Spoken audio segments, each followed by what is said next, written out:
excited to have you on the Undone podcast. So welcome.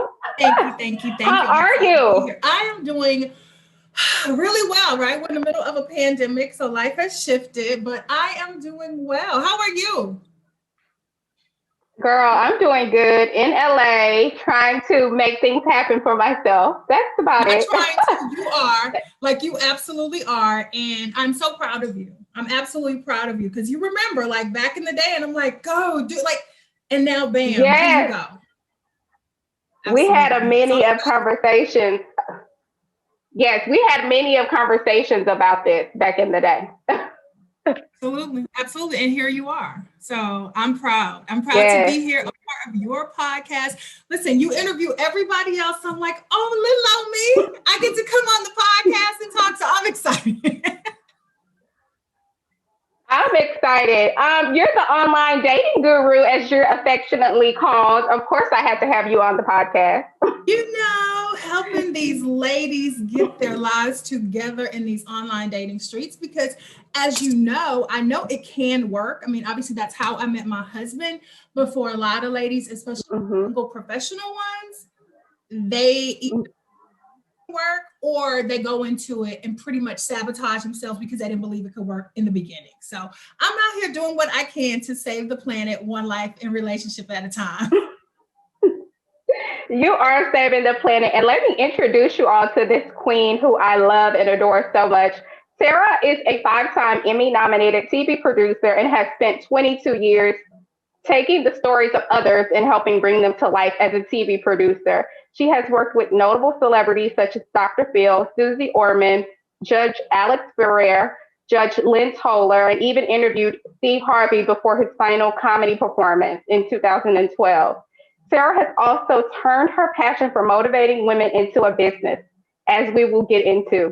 After meeting her good husband, as she calls him, on an online dating site in 2015, she turned her success in love into a business which helps other singles through her company, She Date Savvy LLC. She is affectionately known, as I told you guys, as the online dating guru. Sarah hosts dating workshops and one on one dating coaching to teach single, successful professionals how to navigate the world of dating, both online and off. To date, four former clients have matched, mated, and married. Wait a minute. Let's Yeah. go back. To date, four former clients have matched, mated, and married their online connection. Shout out to the online dating guru. She, she is also highly sought after um, in the voice industry, having appeared on CBS, Fox, On, and in the Houston Chronicle. Sarah also recently released her second self-published book, Smart Girls Still Don't Date Dumb, The Smart Girl's Guide for Dating in an Era of Egocentric Men, Guide to Ghost, and Social Distance Dating. Again, you guys, help me welcome the queen, the online dating guru, Miss Tara Stido. Hi, Tara. Ashley, look, when you put it like that, I mean, I just got to show up and do it, right? I mean, you are doing it, and I want to dive in. I'm so excited. I want to first ask you, what was it? Because you were a TV producer, right? For 22 years, you worked in the TV industry. What was it about?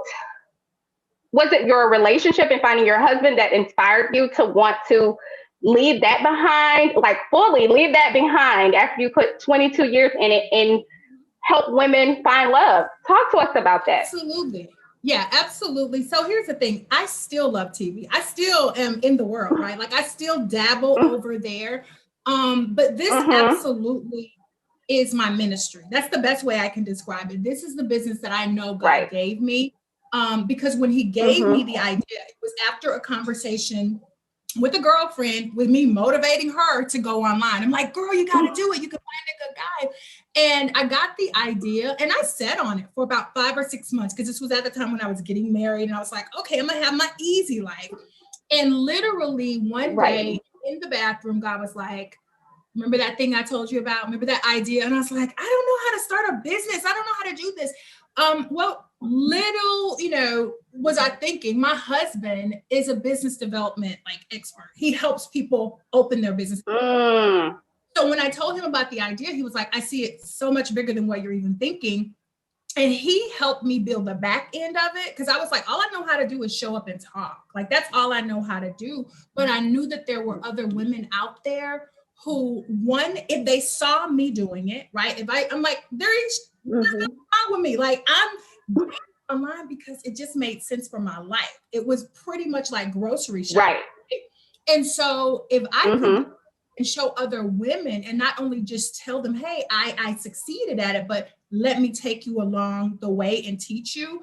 That's why I started it. Like, I wanted to not have the stigma, because online dating still has a stigma around it, right? There are so many people who are still kind of, we're going to tell them we met, at church, or we're going to tell them we met at a friend's house. And it's like, it's okay to say, girl, we met online, especially when it's a good relationship.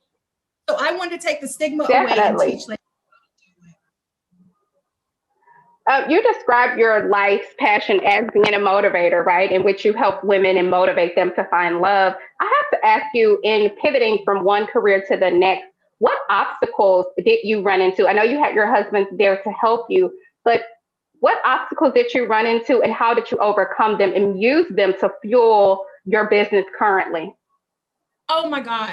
There are so many times that I have wanted to say, I'm not doing it anymore. Like, right? Like, I'm just like, I'm not doing it anymore. Because it's hard. It is a business, right? It is absolutely a business. And as you know, with businesses, until you get businesses to a certain place, it's you and your husband, right? It's you and your guy, girl, the behind the scenes. And I know you know this all too well. It's you and your husband, like you, right? You guys are the team. And for me, there were times where I absolutely was like, I'm not feeling this. Like, I'm definitely. But I always kept coming back to my why, right? My why was always super important to me. And it just, I know there were ladies. There are times when I look back now, especially like in 2020, when there were so many women who were like, I had 2 ladies who got married last year. Weddings were postponed. Wow. But 2 ladies got married last year. And so that keeps me motivated, because I'm like, if I don't show up, someone may miss out on their future, right? Like, if I don't show up, whatever lessons and teachings and things that I have, someone might miss their next step, their good thing, just because I decided I don't want to do this anymore. And so really that is my motivation, that I have people out there waiting for me to show up and serve and teach them. Definitely. And you're serving and teaching the people. Do you hear me? I like watch your videos. I'm like, this is good. You're a dating coach in the age of social media, right? Dating apps, etc. And any and everything can be done at the pulse of the phone or the computer. What have you found in your work and in your research as a dating coach to be the thing that has worked and the thing that isn't working as it relates to dating in this new age? What's working and what's not working? So I think what is not working is for people to treat online dating as any other type of dating, right? It's like they treat it like a brand new species. It's like, oh, there's this online dating thing, and then you have to do everything differently. And it's like, no.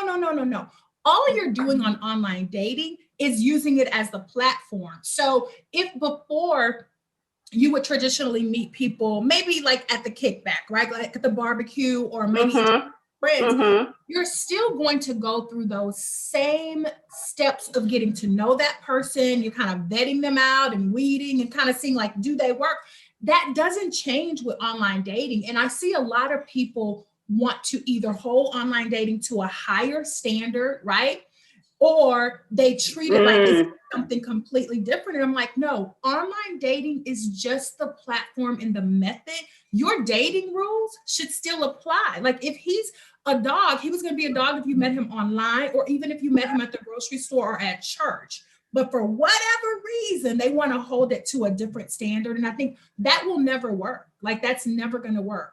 And if you talk about like what is working is, and this is going to sound crazy, but for you to just have fun. I think there's so many people that, oh, seriously, like, and you can go back hundreds of women that I've coached over these last 4 years, and they will tell you, yes, she told us if our mission for working with her was because we wanted to get married, she said she ain't going to work with us because that energy, I want to get married. I got to get, you're not for me. Right. Person, because I teach ladies how to have fun and enjoy the experience. If along the way you meet your one, then hey, blessings to God, success stories, and we keep it moving. But when I went online, Ashley, I went online to have fun and happened to meet the man. Wow. Tera, that's good. I want to park there for a minute. So you don't want the client to come to you desperate for the husband, or even because, and I'm going to this is undone, right? We're going to keep it real. Yeah. We're taught that, right? That absolutely. You need the husband, you need this, you need that, you need to check your boxes. So they're coming to you and they're like, okay, I'm ready to check this box. I have the career check. I have this check. Okay, now I need my husband. Tera, I need my husband. So you're saying don't come with that energy. No, not Why that is energy. That? Well, here's the thing. Because again, you have your outcome already in mind. Like you're already there and you are going to date differently, right? Because first of all, every man you meet, you're gonna be like, is this my husband? Is this my husband? Is it like you're not enjoying the process? And so I much rather a woman who says, look, I've checked my career box. I'm good to my parents. I've done the travel. I've done everything. And now it's time for me to meet someone. Like I'm open to a relationship. Those are my savvy ladies. Those women right there. But if it's because girl, I got to get up. And this is another one. If they say I'm turning 40 and I got to get married. No, like stop doing that to yourselves. Like stop the pressure. Right. Again, I went online and I don't be sharing my age publicly, but this is undone. So I'm going to do what we do, right? Undone. Yeah. I'm undone and let them know my number. So I went online when I was 39 years old. I moved back to Houston at 39. Wow. And I got engaged on my 40th birthday. I share that because it's significant, because there's so many women who bought into the idea that if you turn this age and you haven't done this, or that, it'll never happen for you. And that's just a complete lie. And so I share that number, but y'all better not tell nobody because I'll be like, girl, no, I'm not. I'm so not. They better not. We're going to find them. But I share that number because I want women to understand you don't have to subscribe to all of those things that, like you said, society has taught us that, like to go get the husband and go get the things. But sometimes you got to enjoy the process. Especially if you haven't dated since you were in your 20s and now you're in your late 30s, you're a completely different woman. And so I want her to even just know what she likes. Like I want her to figure out what attracts her now. Like who is she interested in and excited about versus husband. So that's what I say to the ladies. Right. And Tera, do you help them when they come to you with this energy? Do you stop them? Come on, green juice. I'm here for it. You didn't tell me we were having green juice cocktails. Listen, I got to have a little something in this glass. Okay. When the ladies come to you and they're with that energy, are you then instructing them or, and walking them through like, wait, or are you saying automatically, okay, no? And are they willing to, when you do instruct them and walk them through why you don't want that energy, are they receptive to what you're saying? Most of them actually are. Yeah, most of them actually are, because at the end of the day, if you want to work with me, it'll be on the terms that I'm going to work with you, right? So let's be real. Like it's going to be on the terms that I'm going to work with the lady. But most of them get it, right? They stop and they'll say, okay, yeah, you're right. Okay. So right.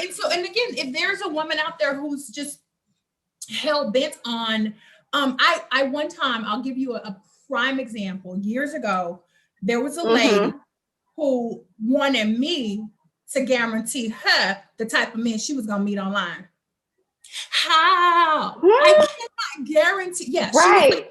Well, I just need to be sure about the kind of men that are going to be, ma'am, I don't control the sites or the platforms or anything like that. I can teach you how to weed out the ones that you don't want and how to actually sift through and get the ones you do want. But I will never, ever, ever, ever guarantee you, oh girl, yes, this is, if that's the case, Ash, come on, we would be like balling out of control because we'd have our own. Right. With all the guys and all the things. And that's just not what it is. Right.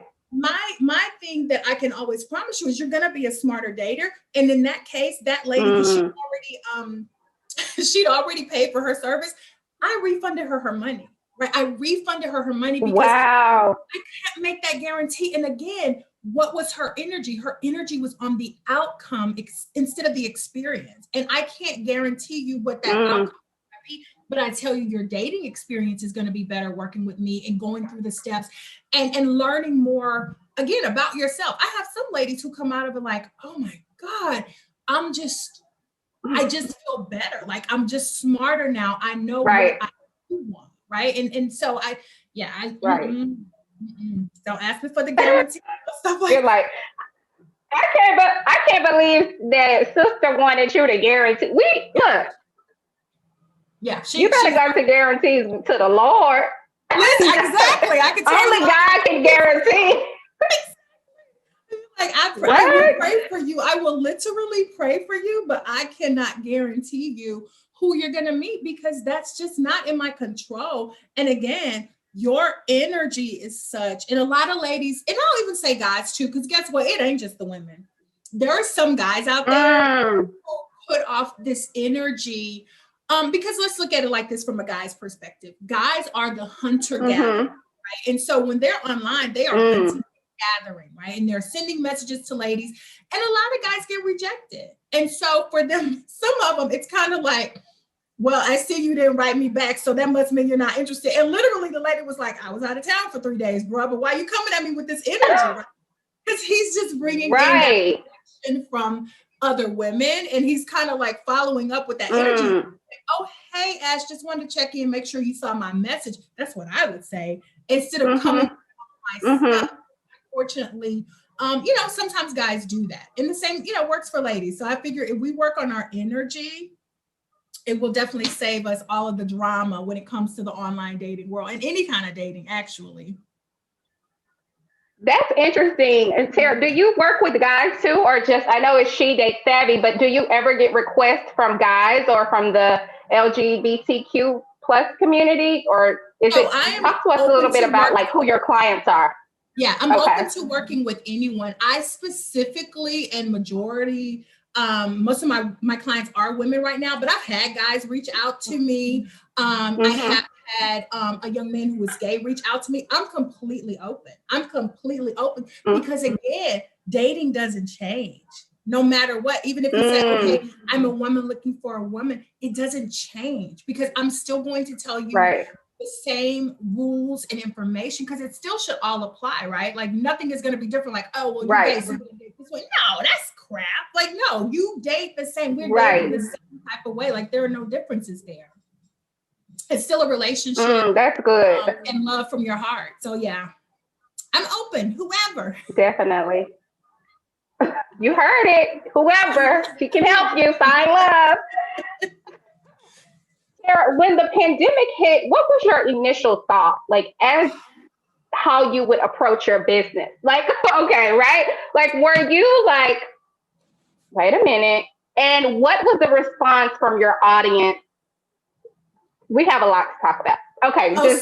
So much. Okay. So since this is undone, I'll be really, really, really honest with you. When the pandemic hit, March of last year, because I'm in Houston. So, it's in waves in different parts of the country. So in Houston is when they start shutting stuff down. And I remember having the conversation with God. And I said, really, God? That's how you going to close my business? You going to send a whole pandemic down? Because I did not believe that women were going to want to talk about dating and relationships, because here we were trying to fight this silent, invisible, and deadly killer. Right? So all these things going on. And here's what happened though. A girlfriend of mine, look, gotta thank our girlfriend. She sent me a note one night, we're chatting, and she's just like, girl, my ex-boyfriend reached out to me. Okay. And then the next day she's like, oh my God, another one reached out to me. And I was like, well, girl, somebody reached out to me and they know I'm good and married. I don't need nobody checking on me, right? And so I'm like, but again, Texas was all on the news, right? And so they're out in LA and they're like, hey, I'm just checking in, like, we good, right? We good, bro. But what it did was I made a post that night on social media and I was just like, Anybody else hearing from exes? And the women lit it up. They lit it up. They're like, oh my God, my ex reached out to me. And this guy, I was like, oh my God, there's a conversation still. Women still want to talk about dating and relationships. And I quickly pivoted, right? Like you talk about pivot. Like I quickly so here's the interesting thing. For the past 2 years, I've been doing virtual workshops, right? My Smart Girls Dating, which started off as an original in-person workshop. 2 years ago, I started doing that virtually because what I noticed is because when I was on TV and on national platforms, thank God, my reach was further. And so I wasn't going to limit myself to, hey, who can come to Houston? Like, come on, no. So virtual, I've been using Zoom like for 2 years now. I know everybody else is just catching up. Come on, somebody. Teach us, teach us. Listen, I've been using the Zoom Pro account for like some years now because my business is completely virtual. Most of my women I meet just online or on the phone, right? Like that's how we meet. And so I quickly created a new course to teach pandemic, like dating in the pandemic. Like how do you get the virtual dates? Like how to still check them out, because nothing changes about online dating. You still got to check them out. You still got to know who you're talking to. Right. There were just way more women out there who wanted to know, because for the first time ever, they had to sit down and be still in their singleness. They had to realize how single they really were, right? Because we can be the social butterfly and we can go out with our boys, hang out and do those things. But the pandemic made so many singles realize, oh, I'm really, really, really super single, right? And I'm not a single shit. I'm not one of those people like, oh, no.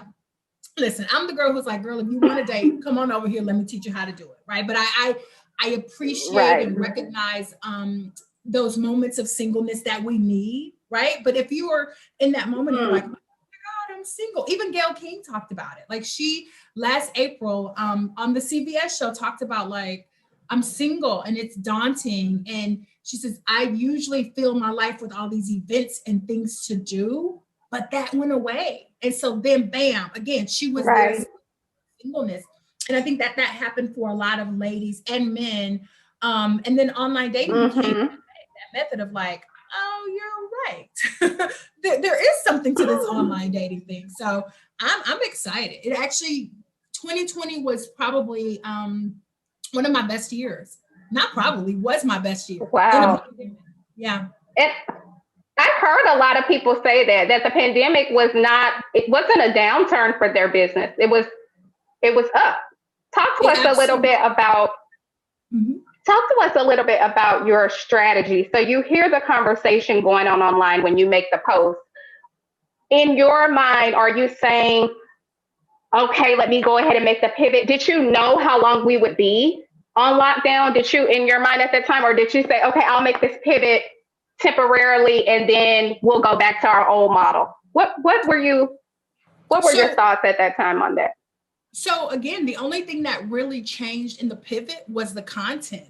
The model itself had been virtual for some years. So truly yes, that's true.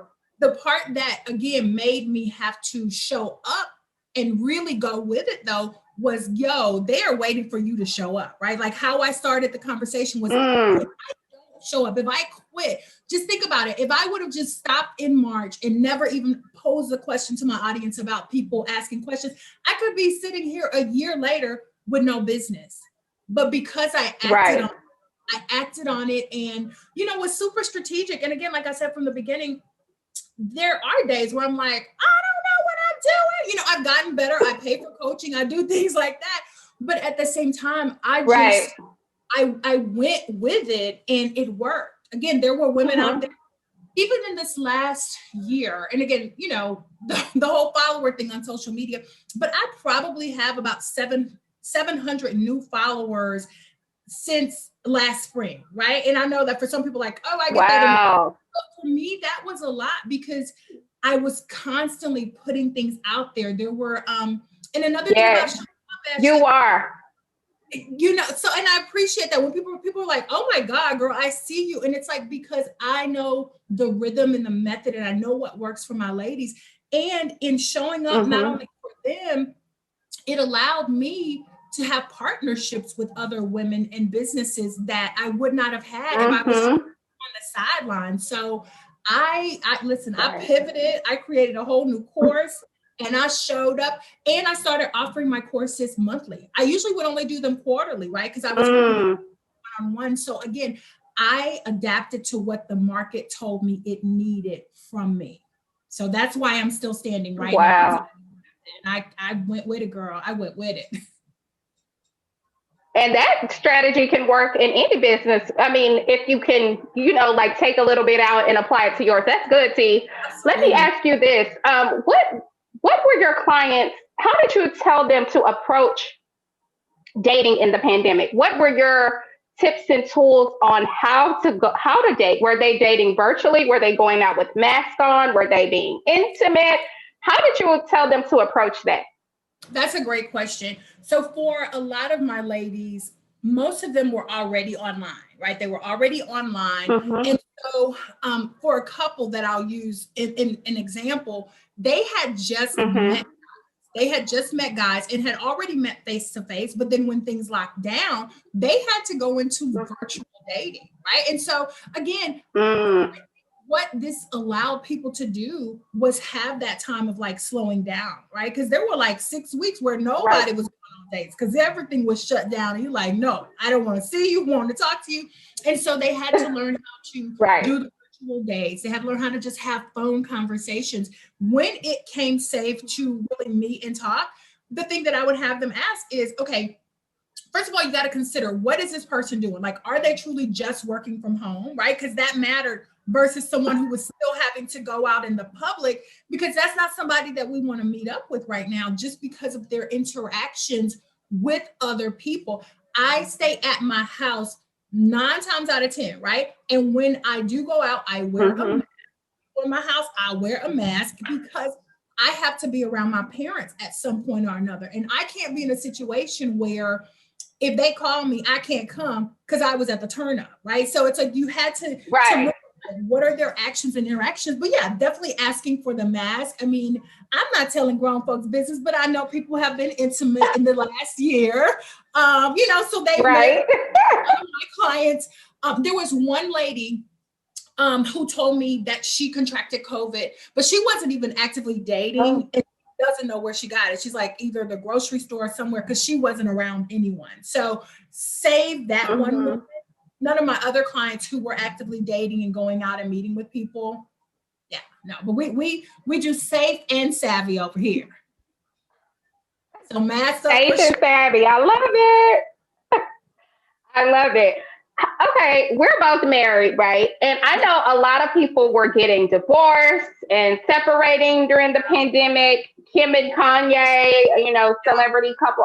A lot of celebrity couples went through it during the pandemic. Yeah. A few things. Do you think that those issues were around before the pandemic and the pandemic just allowed for those issues to be on the forefront?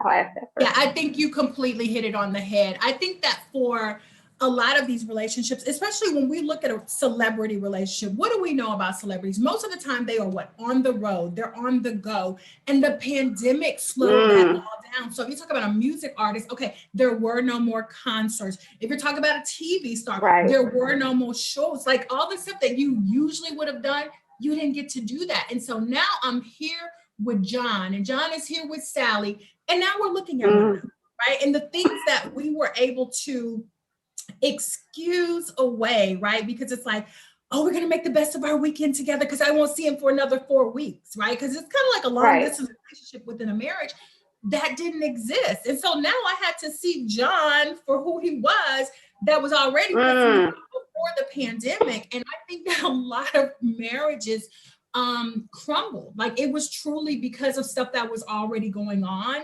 And so these were people who were already on the brink. And a lot of them, that one-on-one time, just the same as you remember when you look at your husband and you decide, okay, because marriage is a choice. Let's be honest, right? Deciding to let's be clear.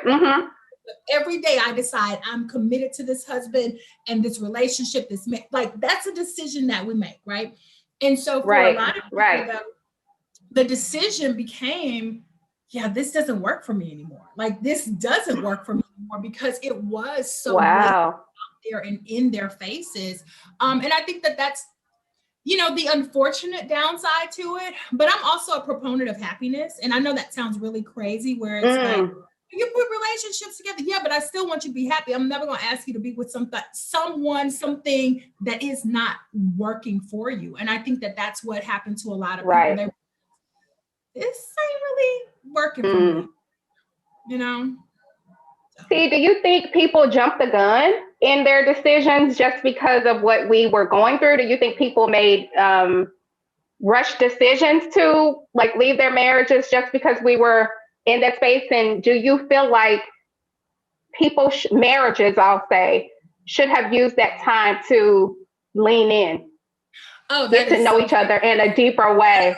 Talk to us, T. Talk to us. No, so that's so fantastic. So I think that when you look at the statistics, there are always going to be the people who, no matter what, they were going to be out. Like they were out of the marriage. Mm-hmm. There are also some that when they go back and look at it, they're going to look at the stress, the anxiety, uncertainty, all of the things that were going on at that time. Imagine how many business owners whose marriages did not survive, right? Like how many restaurant owners whose marriages didn't survive because for however many months he or she was trying to make that restaurant work and then it didn't work. And then now I'm here and I'm depressed and you get it? And so when people turn inward instead of outward to their partner, that creates friction, right? And so you do get people who are, again, that probably was a really solid and strong relationship. And unfortunately, you have this situation that none of us could have controlled. And it immediately came and kind of like, you know, jacked it up. And now that relationship is gone. I will tell you, one of the things that we did, and it was funny because in the beginning, everything was shut down. So everybody's working from the house, got the kids going to school from the house. Girl, like one day. He worked from home like one day. And then he was like, like, they're going to have to get me out of my office. He said, I'm going to the office because I love you too much for us all to just be up in here trying to, and I got a big house. Like he could be in his own little wing and area, but he didn't want to be here with me. He didn't want to work here. And it's fine. It is absolutely fine because we had that separation of not just being all day together. Like it just. So, yeah, I think that a lot of people, they look back over it. It was like, I still like you. I probably overreacted a little bit. Just a bit. Did you get any of your married couples to come to you for advice on how to navigate? You know, that maybe you helped them to meet and now they're married and now they're in the pandemic and married. Did you have anybody come to you to ask you how do we get through this? Not them specifically, because I think they're all still so new. Thank God they were in the honeymoon phase, right? Like they were in the honeymoon phase. Right. I still like you. We're going to figure this situation out. Now I have talked. One of the things that I've been doing recently are these virtual vision board parties. And so I have talked to ladies about the they can do with their husbands. And if you've never done one, if y'all never did one, I want you to do a vision board with your husband because a lot of people will do their own, right? But my husband and I do our vision together because we're in I love that. It's not just my relationship. And so being in a place to mentor married women, and I'm very, I got a call from someone last week and she was like, look, I need you to take me through these steps. And again, I've only been married 5 years. I am not right? Like I was not that chick. I'm not the girl who was like, all my life I wanted to get married. No, that's not my story. I met what God had for me, and that's why I'm married. But at the end of the day, I was not that girl who was practicing to be married since she was, 6 years old. No, but what I know is what I know, and I know how. Because I have brothers, a lot of male cousins.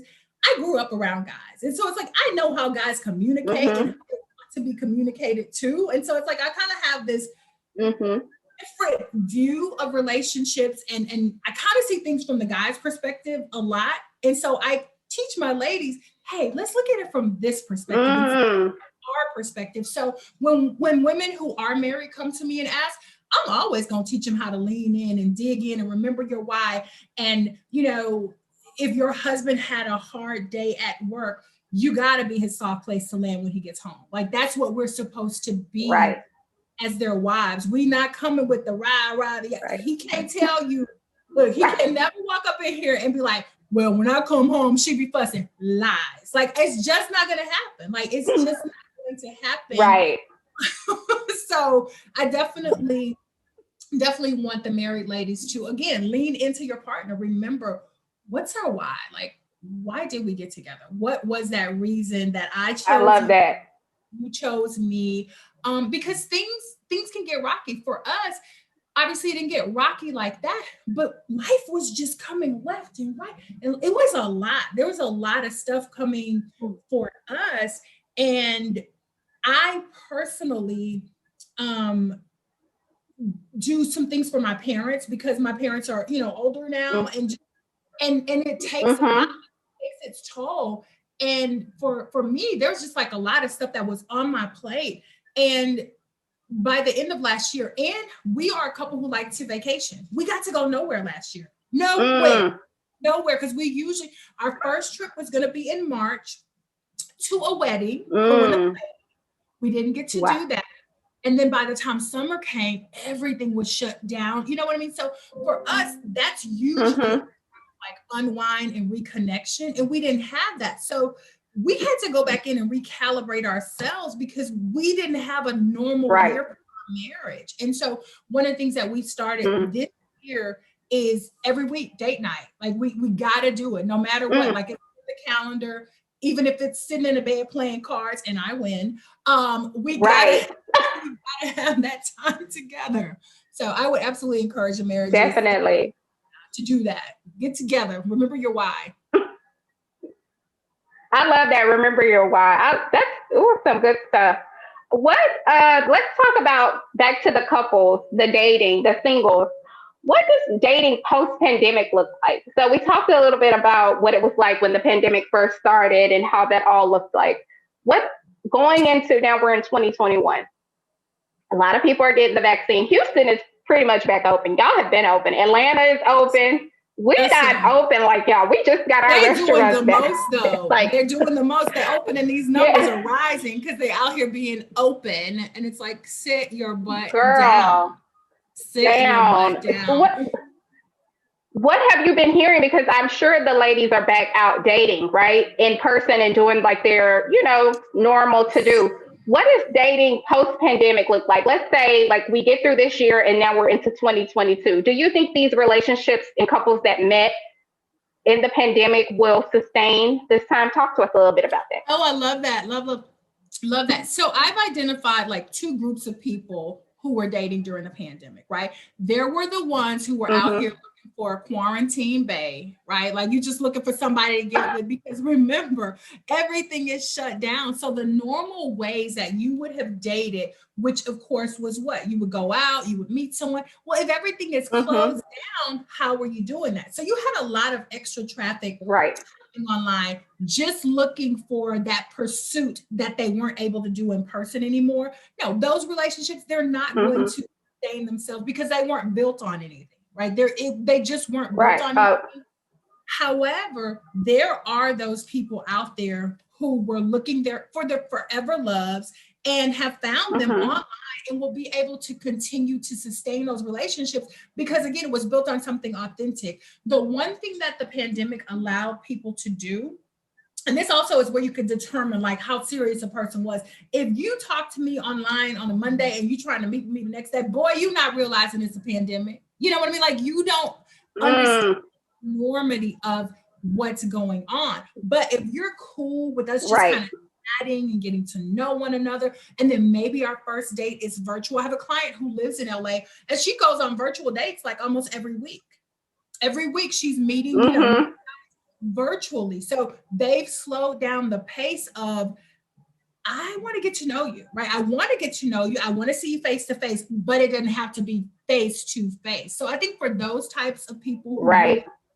slow down the process, they'll be surprised that this was a real engagement and relationship that sustains itself beyond the pandemic. So you'll have two different categories. Again, the quarantine bays, the one who was just looking for a hookup, and then the people looking for their forever loves. Definitely.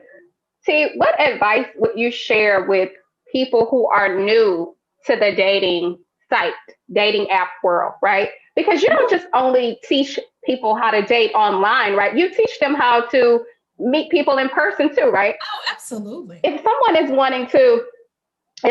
wanting, they're in the pandemic right now, they're listening to this at home or in their car, and they're wanting to meet somebody and try out a dating site, a dating app, what tools would you give them to do it the right way? Can you give us 3 tools that the people can use to date online savvy? To savvily is, look, I made up a word. To date savvy online. Absolutely. So the first thing I will tell you to do is get your mind right. Okay. First things first, get your mind right. If you are going over there, I talked to a lady today and I loved her energy. She was like, you know what? I've been saying for a while, that I was going to be open up to it. And she's like, I saw you at an event and then my girlfriend told me about you. So she's like, it's time. I'm ready, right? Get your mind right. If you are going into this and expecting something magical just because you're like, oh, well, it's online dating, so it better, like, no. Remember the energy. So the first thing is to get your mind right. The second thing is to make sure you are on the right platform. Do you know, as of last year when I did my research, I think the number was like 1,400 different dating sites. They're literally dating sites out there for just about any type of matching and mating you want to do. So do your research and make sure that whatever site it is you're looking to is actually one that's going to yield the results you're looking for. There were, back in the day, there's some sites that are just known as hookup sites, right? There are just some sites that are known as hookup. And so the thing is, if you tell me I'm really looking for a serious relationship, Tara, I want to meet someone, don't go to a hookup site, right? Don't go to a notorious hookup, because that's what you're going to get. And then when I talk to you, by the time you come to me, then you're ready to argue with me because you're like, see, online dating don't work and blah, blah, blah, blah. And he sent me an inappropriate picture. And then I asked the question, what site were you on? And then they tell me they were on, XYZ. And I'm like, that's why. So do your research. That's why. Yeah. And I don't throw out sites for a few reasons, because again, what's going to work for you, it's not going to work for you. It's not going to work for you, but might work for her. I have a dear friend who met her husband on Tinder. Okay. Met her husband on Tinder. Now, again, there are sites out there that are known as hookup sites. However, she met a great guy. So there are exceptions to every single rule, but do your research. Like, proceed with caution. And then the third tip that I would give is to do something different. And by that, I mean, do sit there and wait. Do you know how many women go online, put up a little profile, and then sit there and wait, Ashley? They sit there and wait. Can I tell you, I went online, I sent the first message to my husband. Did you? Message to my husband. And so when I say do something different, I mean get out of this traditional mindset of, well, if he looking for me, he go find me. And because then our Christians tell us, girl, I'm waiting for my Boaz. You gotta go read the whole story, because Boaz and Ruth did not get together the way y'all want to try to misconstrue their story, right? And so those would be my right. You're on the right. Check your energy. Get your mind right. Make sure you're on the right side, and then do something different. Communicate, flirt. Like, I love flirting. I love that. Flirt with all the men on behalf of my flirt. Right. I love it. That's good, T. See, okay, so I was looking online it was on the Explore page on Instagram, and it talked about green flags. Yeah. And I had never heard of green flags before. And I know the red flags, but the green flags were the good things to notice in someone that you're married to or dating or potential bae husband. Talk to us about the red and green flags that women should look for, or men should look for when they're dating, or I even in love this marriage too. question. First of all, your questions were so bomb, right? Like, so your questions, just letting you know, they might show up as some of my savvy questions of the day. Cause I was like, these are such great questions that I want to be able to share the world, share with the ladies. So we'll share the podcast, but I'm gonna have to get some of these questions. So that was a fantastic question, the green flags and red flags. And actually what I did was I combined them because for this exercise, the green flags and the red flags will actually be the same. Okay, so I'm gonna go over a few. I got 3 of them for you. So the first green / red flag is, do they keep their word? Does this person keep their word? Okay, so that could be a red flag if the answer is no. It could also be a green flag if the answer is yes, right? Like if they say they're going to do something, they do it. Right. So I really didn't want to overcomplicate it by giving like, okay, here's your red flags, because there can be an overlap in this answer. So number 2, are they consistent with their actions? Okay. That could be a red flag if they're not, right? It's like, okay, well, he calls me this day, then I don't hear from him. And then the green flag is, good Lord, I hear from this man every single morning, and then on his lunch break, and then he's being consistent. That's a green flag for me. Consistent. Then the last one is, how do they make you feel? How do they make you feel? Now, a red flag is, are you over here crying and texting your girlfriend and, writing all these passive aggressive messages on social media? Like, are they conjuring up those type of feelings with you? Or on the green flag side, are they making you feel loved and wanted and accepted? Are you happy? Are you excited to talk to them? Do they bring joy to your life? Like, how do they make you feel? Right.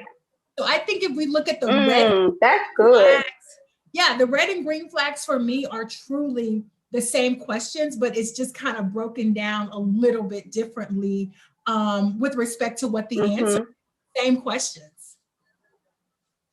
That's good. Oh, this is good. Look, we in February, the month of love. Y'all better take notes. This is the stuff. I'm trying to get everyone ready, because again, even if you don't go online, I don't care if you don't go online. Like, I'm not offended if a person says, "Oh my God, I'm not going to go online," but still, if you go and meet them in person, you still got to know what the red and green flags are, right? So that's what I'm saying. Like, again, online is just the method to meet them. It does not change the dating methodology. Like, it doesn't change the way that you date. It shouldn't, let me explain this. It should not make you do anything that if you met him through your auntie or if you met him at church or work that you wouldn't do, right? I don't want you doing anything differently just because you met them online. Right. That's good, T. What are your thoughts on the list? Pastor Michael Todd had preached about ripping up the list. I mean, we've all heard it. Sip your green juice. Okay, y'all. She's sipping her green juice on that one and do a side eye to the list. So here's the thing. What are your thoughts on the list? Should we be making, I'm not making a list, but should women be making a list as it relates to what they want out of their spouses or potential spouses or somebody they're dating? Talk to us about the list. Break it down. So that question is twofold. First of all, I believe we have a roadmap to where we're going, right? That's why I do the vision board parties. That's why I want women to cast their vision. Like, what are you looking for?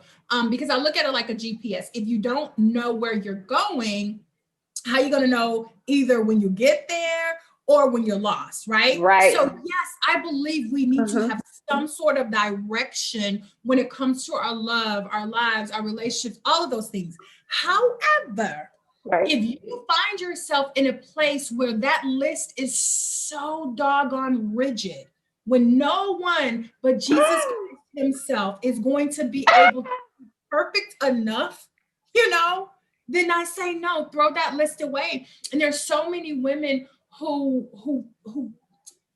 hide behind the list, but that's just fear. That's fear, Ash, because fear is, oh, I need all this, and this, and see, nobody can meet my matches, and nobody.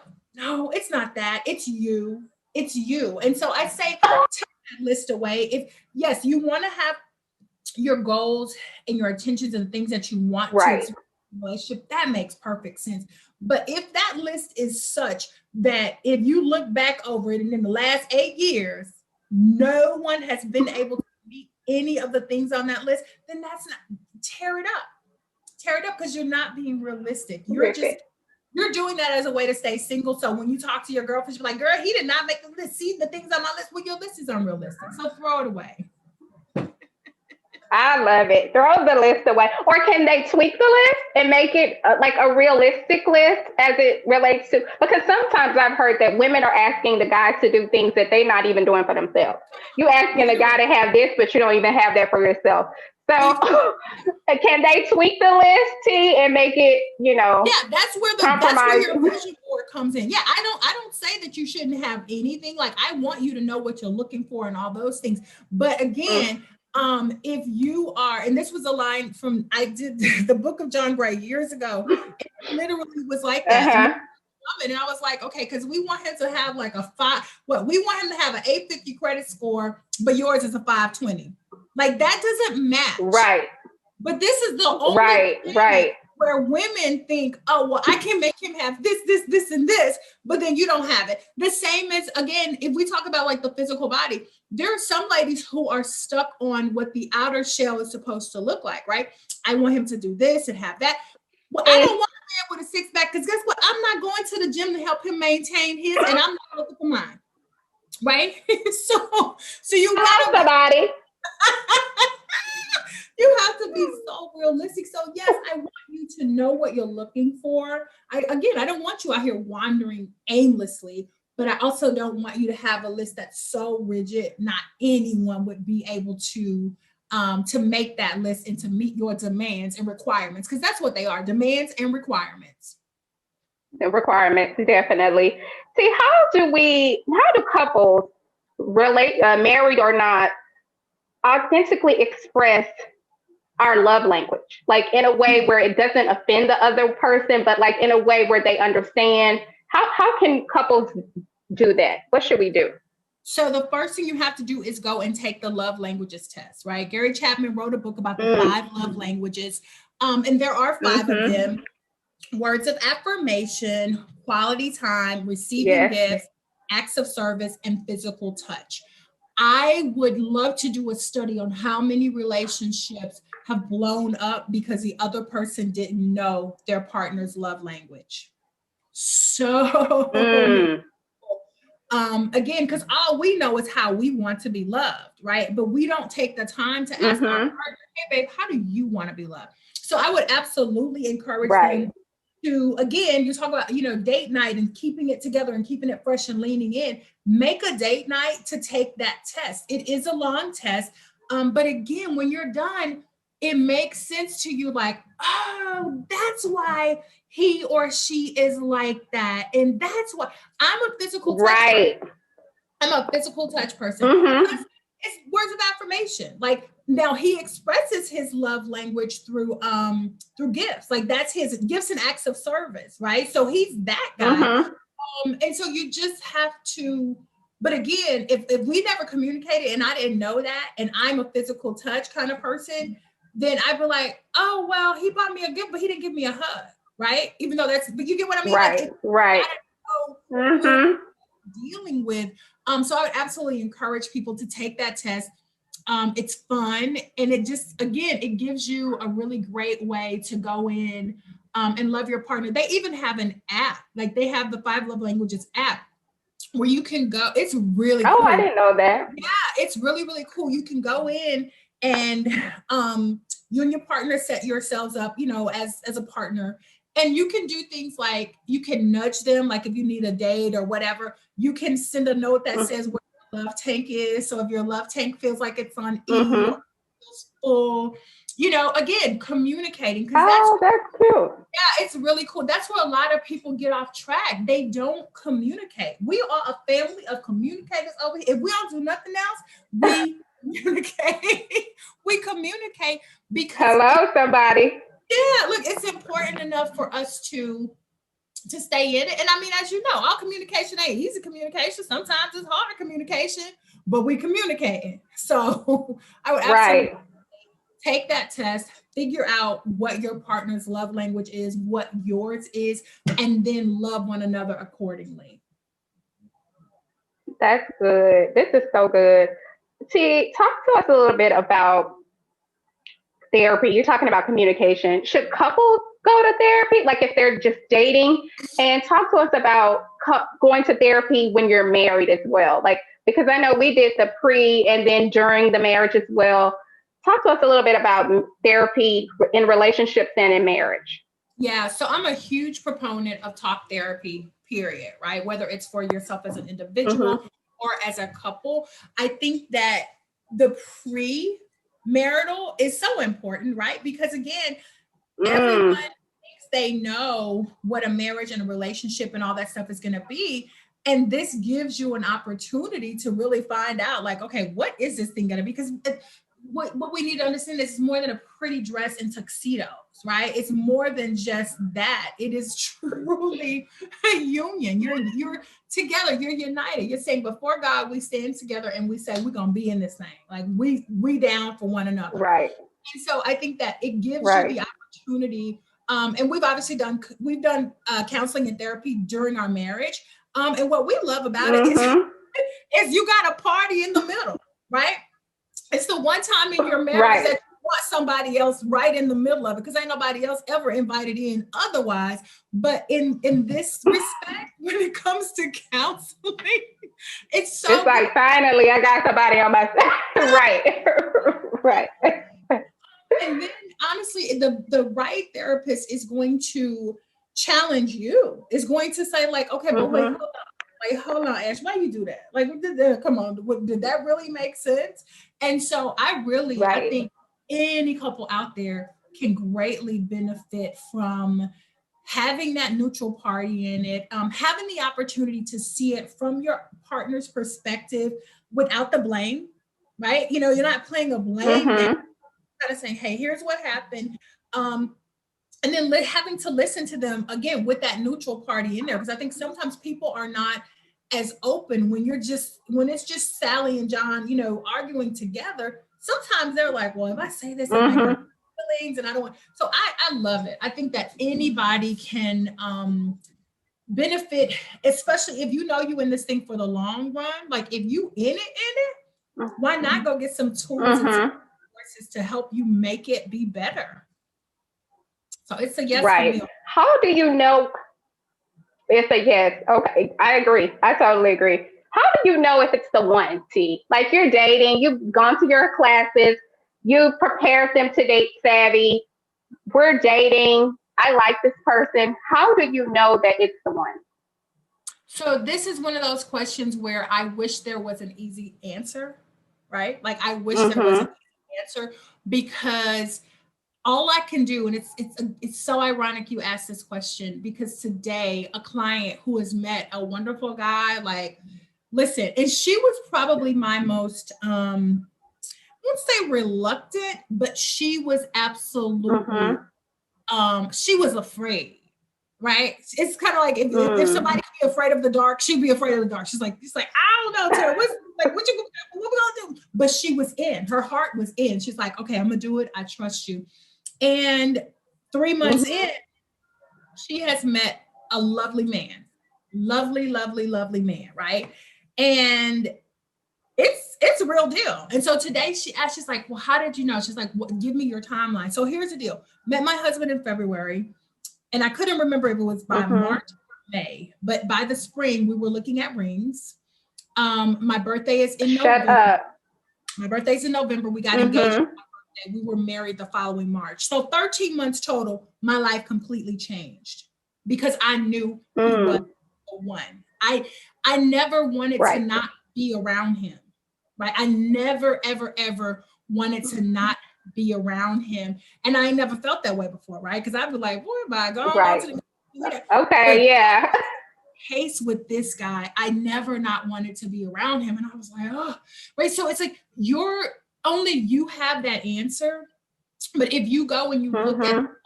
and again, and this is why we got to make sure our energy is right. And we're not just like, oh, I got to find a husband because the first guy you think you kind of like, you be like, that's my husband. You know what I mean? Like, no, but it's, there's Right.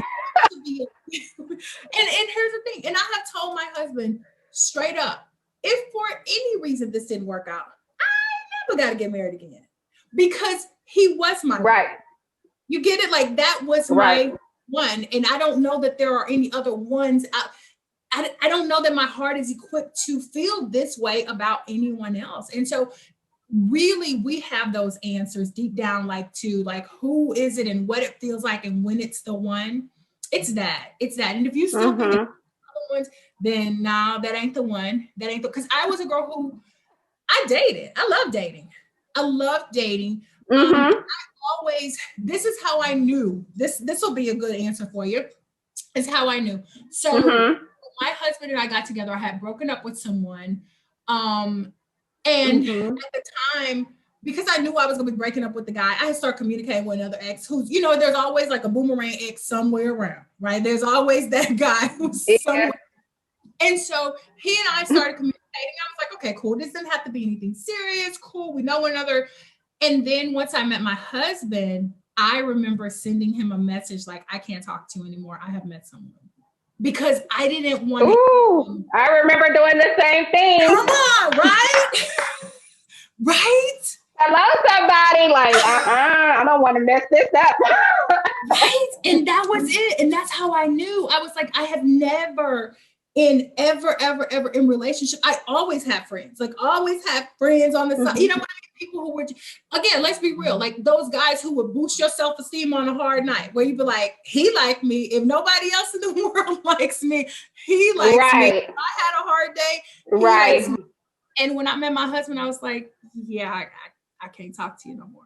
Like, literally, it wasn't worth it. Like, I was done. So that was my for real. Again, it just, the way I showed up was differently. I remember being at a restaurant and this guy, I was with my mom, who knows me, of course, because she knows her daughter. This guy comes in. And so I'm at a restaurant and my dad and my husband are parking, but my mom and I are already in. And so this guy comes by, he's like, hey, how you doing? I was like, oh, hi, how are you? And he kind of pauses to talk, but I'm like, turned back to my mom talking. And she's like, oh my Lord, what has this man done to my daughter? And I said, what you mean? She said, because you didn't see that man talk. I was like, oh, because I didn't even see it the same way. I just didn't see it. But I also know God knows me. He knows who I was and how, again, I was that chick. Like, I could flirt with the best of them. And I know that he had to completely take that away from me, right? Like, any type of way. And it wouldn't have happened with anyone else, because I've never been in any other relationships where I couldn't be flirty just for the hell, just for saying like, oh, I'm in a no. But it was completely different. Right. So, the short is how you show up, how they make you feel.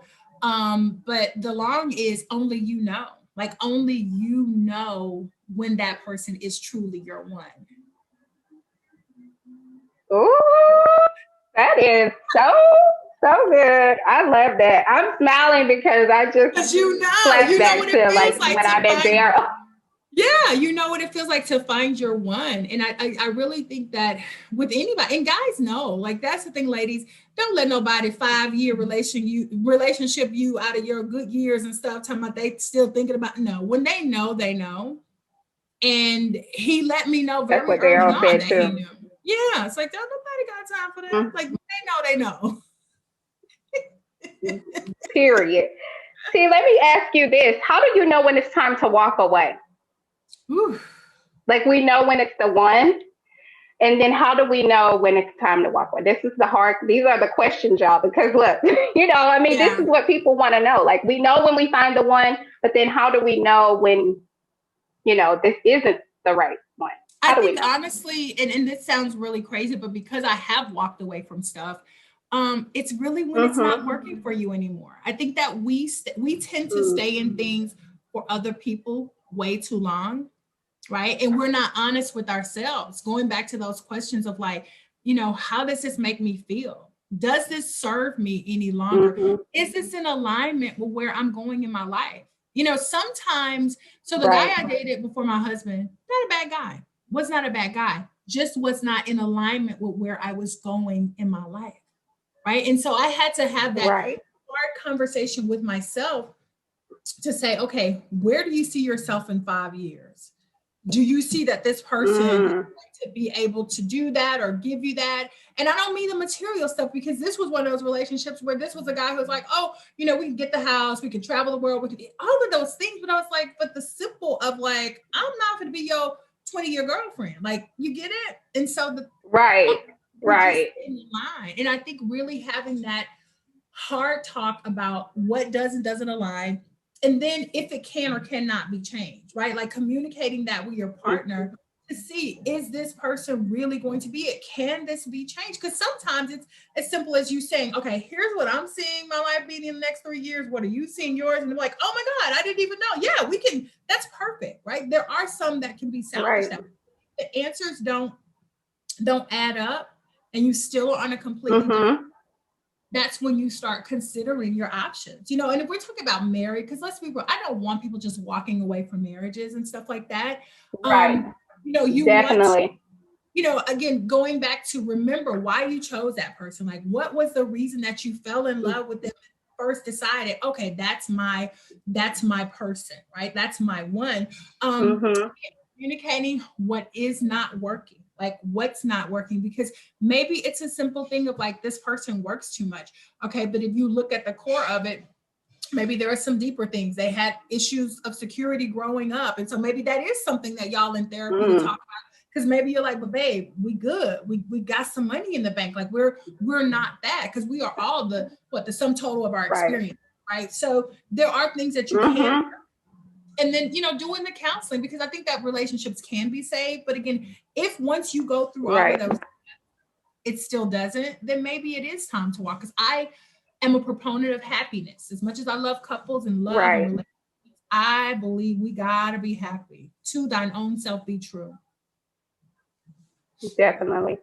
What are your thoughts and advice for any, like, the spouse or the partner, somebody that you're dating has a child, and you're coming in as, you know, the girlfriend, or even you're coming in as the boyfriend and the girlfriend has children? What advice can you give, you know, briefly on how that looks and how to make it work? You know what I mean? Because we've seen blended families not work, and we've seen blended families work. What is your advice on that? We're completely a blended family. Like, my daughter was 11 when I met my husband. And so I think that you have to make your expectations and needs known pretty early on. And by that, I mean, for me, it was very clear for me to tell my husband, she is good. She has a relationship with her father. So he wasn't coming into a situation where, oh, this child has never known a man. And like, she did summers with her dad. Like, we were different places. So that wasn't her story. However, I love the fact that he would be there on a day-to-day capacity, because her dad does stay out of state, right? So being able, and also hopefully the people are mature enough, like everybody who's in the relationship is mature enough to have those conversations with one another and talk about like what this looks like for the family, you know? So if that's your scenario right there. Now, if the guy is not in the picture, meaning the father, I would almost caution those women to take things a bit slower, right? Take it a bit slower when we talk about introducing men. I would not introduce until you know for sure this man's going to stick around for a while, right? Because kids, they're going to do one or two things. They're going to either be very, very clingy and close, like, oh my God, finally a dad, or who are you? It's been my mom and I for so long. Who are you? And that causes friction in a relationship sometimes. So communicating what those needs are, like what are you expecting him to be in that child's life? And giving him the option of saying if he's even willing to do that. Because I think sometimes we, you know, because we have made up in our mind what we want our relationships, and okay, girl, I'm looking for a husband and a man for my, but if he did not envision that whole, you know, bonus dad role, then that's not fair. So y'all got to be on the same page. And the same thing works for men. I think, unfortunately, women can sometimes be a bit more vindictive than guys when we talk about new people coming into situations. And so I think women, Right. sometimes be, they be a little extra spicy and salty when there's a new woman in the picture. And Right. it's not always supposed to be that way. Like we are crazy, we are super blended over here. My ex is married, and then I'm married, and we have my daughter. And so I love her bonus mom. Like I love her because Right. she loves my baby, and that's all that's ever mattered to me. Like, and I don't want her husband, so Right. there's no competition. So it's really determining what that looks like, if that person's going to be around for the long time, for the long haul, before you actually start bringing them in. But I don't think that people should not date people with kids, even though there are a lot of women out there who don't want, because they don't want the drama. Right. But I'm a I was gonna say I'm called baby mama, but look, I'm a baby mama with no drama. So you know what I mean? I'm a drama free. I love it. I love it. And this is our last question. This has been so good. I mean, so good. T, what is your hope? What is your hope for relationships as we forge ahead, in a world where we're still in the pandemic, but we're moving out of the pandemic? But what is your hope for relationships just as we forge ahead? My hope is that everyone finds their person. Like, I just want people to truly find their person.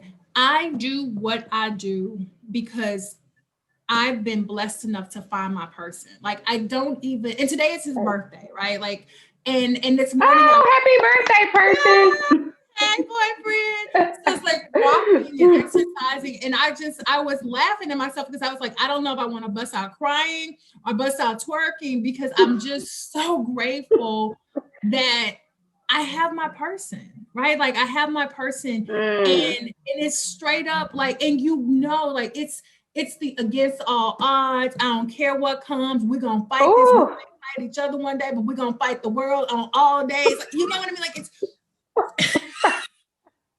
Yes. I love it. They might not come, right? Literally.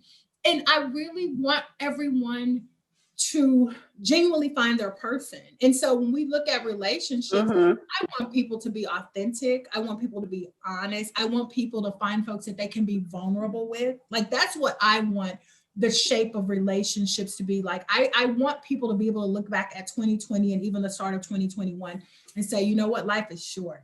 And it's time out for the games. It's time out for any plan. And I want men to grow up. Like I want men to get it. You know what I mean? To finally get it and be like, you know what? It's not worth drama and playing games. Like I'm looking for my girl. Like I that's what I really, really hope for relationships, that people have their person and they ride it out. Like if these are the end of days, right? Like because we look at the signs, all the things are coming to pass. If these are the ends of days, I want them to have their one to ride it out with. That's my hope for love and relationships. Girl, that's my hope too. I love that, T. This has been so good. Tera, thank you for being here. Thank you for blessing us. Tell people where they can follow you, where they can get your resources, your books. Tell them. They need it. We all need it. They can find me on all the platforms at She Dates Savvy. That's SHEDATESSAVVY. So She Dates Savvy. They can always DM me. I'm super responsive. If they are in a place where they're like, okay, well, I just want to think about dating, and read my story. I wrote the book, Smart Girls Still Don't Date Dumb, because I share my story of leaving a dumb relationship and getting into the one that I know God truly purposed for me. So you can read my story. You can come to class. I'm in the words of Tupac, like I ain't hard to find. Like you can find me out here in these social media streets because dishing out love information. Like literally it's love information and relationship advice with heart. It's always going to come from my heart. Like I'm not I'm not one of those type of coaches or dating mentors. Like I want you to get it right, but it's always from a place of love. So they can find me, hit me up, holla at me. Definitely. They are going to be hitting you up. They need to hit you up. Sip your green juice. Oh, and she has a mean green juice. I need to have some of that when I come to Texas. I'm coming back Listen, in June, what do so you, I need to okay. see you. Yes, yes, yes, Yes. yes. Hopefully the Let's. pandemic will be over. If not, we're gonna have our cute mask on and we're just gonna get together and do what we do. I'm so proud of you. We have to. I'm I'm so so proud of proud you. of you. So proud of Before you you. go, T, we have to play a quick game. Okay. It's done in 60 seconds. It's rapid fire, so it's really quick. You ready? I think, okay, go. Yes. Okay. Who or what inspires you?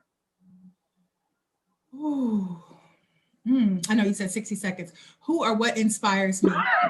Who inspires Nobody me? ever does it in the time. I know. Okay, it's God. God just trying to be right and get that right.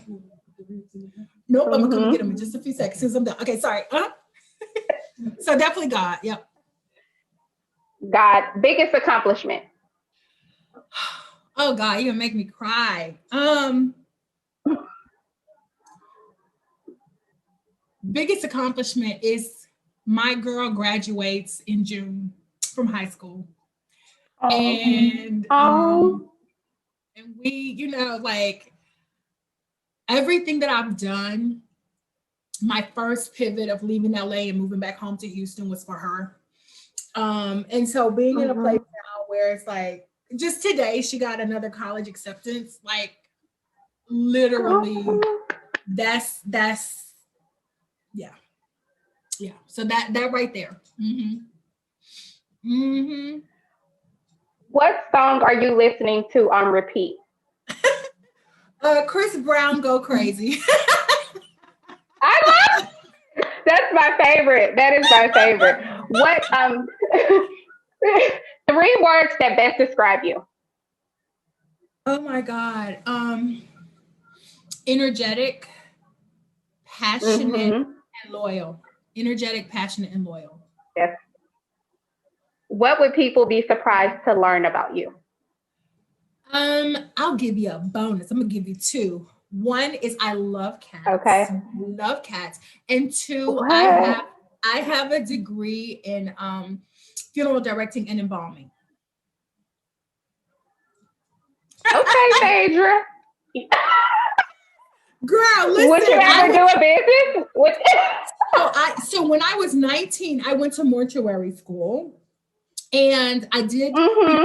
the program. I worked for a little bit in the industry. It's very male dominated. It was a little hard to get into because either you had to have a daddy who was in the business, know somebody, or be willing to sleep with somebody. I was none of those things. And so I quickly pivoted. I'm the queen of pivot. Like I pivoted so many times in my life. And so if people get nothing Right. else, know how to pivot because I'm a pivot queen.